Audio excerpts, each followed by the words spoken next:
नमस्कार साथियों, स्वागत है आपका, अभिनंदन आप ही के यूट्यूब चैनल पर। आजकल दोस्तों ये बहुत अब बड़ा चल रहा है कि सर जो ग्रुप डी भर्ती है, आउटसोर्स भर्ती है, संविदा भर्ती है, उनको समाप्त कर दिया गया है। यह सच है या झूठ? और आएगी भर्ती कब तक आएगी? ये तमाम जानकारी मैं इस तथ्यों के आधार पर रख रहा हूँ ताकि आप भी सजग रहें और कहीं ना कहीं आप भी अपनी जो विचारधारा है, जो भी आपके दिलो दिमाग में बात आई हुई है, वो उसे कमेंट ज़रूर कीजिएगा कि आप क्या चाहते हैं या आप क्या सोचते हैं। सबसे पहले तो दोस्तों एक चीज़ देखिए, यहाँ पर स्क्रीन पर मैं आपको दिखा रहा हूँ, शिक्षा विभाग में 3 महीने पूर्व यहाँ पर देखिए प्रदेश भर में बीआरपी और सीआरपी की नियुक्ति हुई थी। नियुक्ति पत्र में उन्हें 40,000 रुपये प्रति माह दिए जाने का उल्लेख किया गया था। लेकिन सितंबर माह में नियुक्ति के बाद करीब 2 माह तक उन्हें मानदेय नहीं मिला, मतलब कोई वेतन नहीं मिला।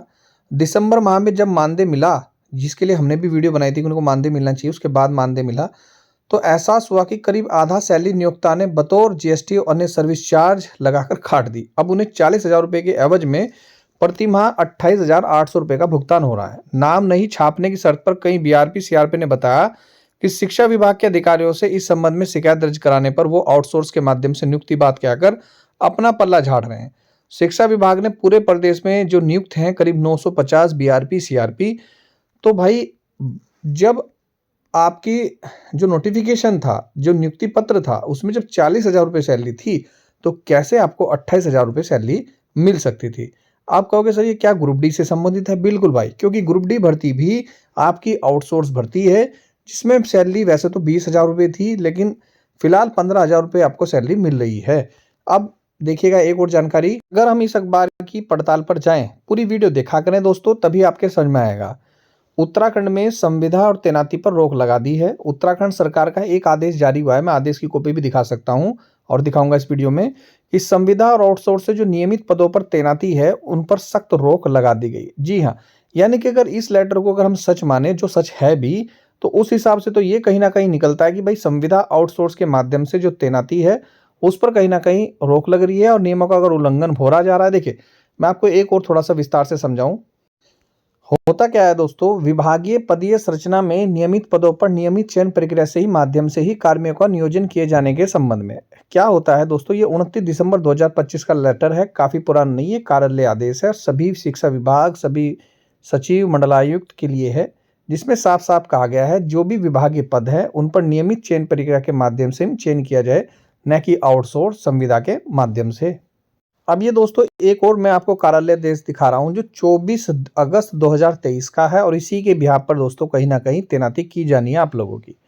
यहाँ पर देखिए बहुत इंपॉर्टेंट, आउटसोर्स के माध्यम से ये पद भरे जाने हैं विद्यालय में चतुर्थ श्रेणी स्वच्छक के, जिसमें से टोटल हमारे उत्तराखंड में स्वच्छक के कुल जो स्वीकृत पद हैं 7,881 पद हैं, जिसके तहत 4,331 पद यानी कि मर्द संवर्ग में से, जिनको मतलब मर्द मान लिया गया, यानी कि उनका कोई लेना देना नहीं है आपके नियमित पदों से, न्यून आवश्यकता अनुसार 2,300 पदों को आउटसोर्स में परिवर्तित करते हुए उक्त पदों पर आउटसोर्स के माध्यम से भरे जाने का प्रस्ताव शासन को उपलब्ध करा गया है। अगर कोई भाई पढ़ा लिखा है, समझदार है और चीज़ों को समझ रहा है सारा कार्यालय आदेश का, इसका मतलब क्या है फिर मैं आपको समझा देता हूँ।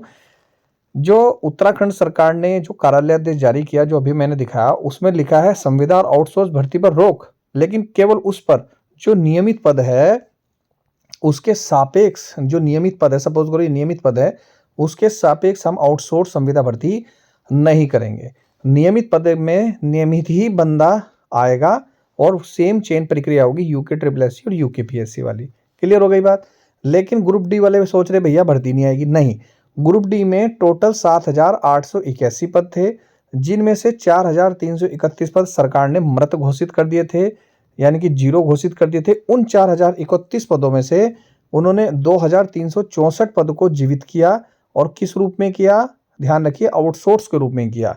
तो यानी कि ये जो आदेश मैं आपको दिखा रहा था ये लागू नहीं होगा ग्रुप डी पर। सबसे बड़ी खुशखबरी ये है कि ग्रुप डी भर्ती आपकी आएगी। तो सच्चाई ये है, और कब आएगी तो ये एक और जानकारी देखिएगा। यहाँ पर मैं आपको ऑफिशियल वेबसाइट दिखा रहा हूँ रोजगार प्रयाग पोर्टल की, और आप जब इस वेबसाइट को आप देखेंगे दोस्तों, जब ये ग्रुप डी भर्ती जो स्क्रीन पर आप देख रहे हैं, जब ये भर्ती आ सकती है तो भाई ग्रुप डी भर्ती क्यों नहीं आएगी? अब कुछ लोग अफ़वाह फैला रहे हैं कि भई भर्ती नहीं आएगी, सरकार ने रोक लगा दी। सरकार ने केवल उन पदों के लिए रोक लगाई है जो नियमित पद हैं। नियमित पदों के सापेक्ष आप नहीं रख सकते, नियमित पदों पर नियमित लोग ही आएँगे।